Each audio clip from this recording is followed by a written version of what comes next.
교사의 시각에서 학생의 장점을 찾아보고 칭찬과 격려를 통해 긍정적인 자아를 발현할 수 있도록 지도합니다.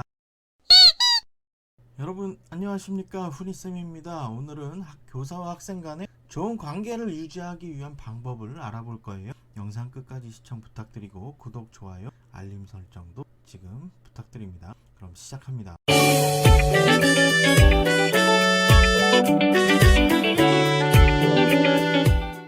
학생들에게 교육활동을 진행하다 보면 다양한 상황에서 갈등이 발생하기도 합니다. 수업 중 휴대폰으로 문자 메시지를 보내기도 하고요. 스피커폰으로 전화 통화를 하기도 합니다.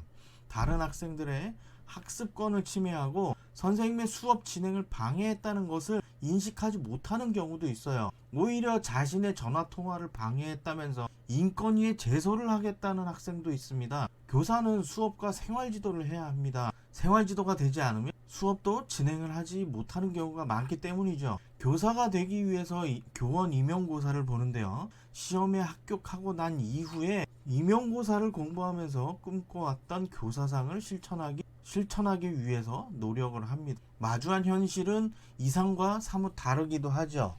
선생님이 수업을 하거나 이야기를 할 때 학생들이 이야기를 잘 들어줘야 되는데 기대와는 다르게 졸거나 자는 학생도 있고요. 다른 행동을 하기도 하고 잡담을 하는 학생들, 여러 가지 상황이 벌어지게 됩니다. 교사의 고정관념으로 학생과 학부모의 역할을 규정하기도 합니다. 스스로의 생각에 학생과 학부모는 이렇게 해야 돼 라고 생각하기도 하고요.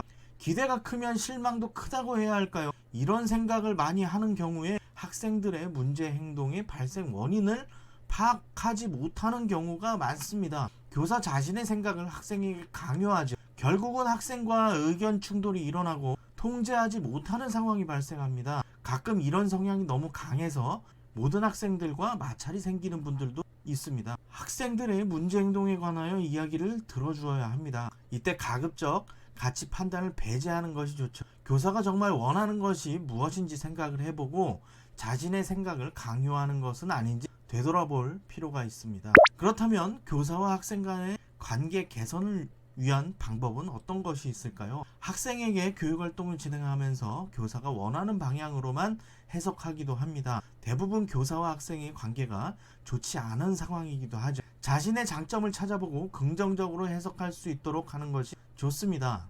긍정적인 대인관계를 형성하는 방법을 안내해줘야 되죠. 학생들의 대부분은 학교 생활을 하면서 성장을 합니다. 교사의 지도에 말대꾸를 하면서 반항하기도 하는데요. 성장하는 과정에서 당연히 있을 수 있는 일입니다. 교사의 정당한 지도에 응하지 않는 경우에 다시금 인식을 시켜주고 개선할 수 있는 기회를 제공해야 합니다. 제가 말씀드리는 게 간단하게 느껴지실지 모르겠지만 실제 적용하는 과정이 좀 까다롭습니다. 예전에 학부모들은 때려서라도 알려주라고 말씀하셨지만 요즘 학부모님들은 자녀에게 조금의 피해라도 있으면 민원을 제기하거든요. 교사의 교육관이나 교육 철학을 철저히 확립해서 방향성 있는 지도를 해야 합니다. 교사와 학생 간의 관계를 유지하는데 감정을 배제하는 것이 좋죠. 학생들을 지도할 때 감정을 앞세우다 보면 다른 문제가 발생할 수 있습니다. 학생들을 대할 때 다양한 시각에서 바라보아야 하죠.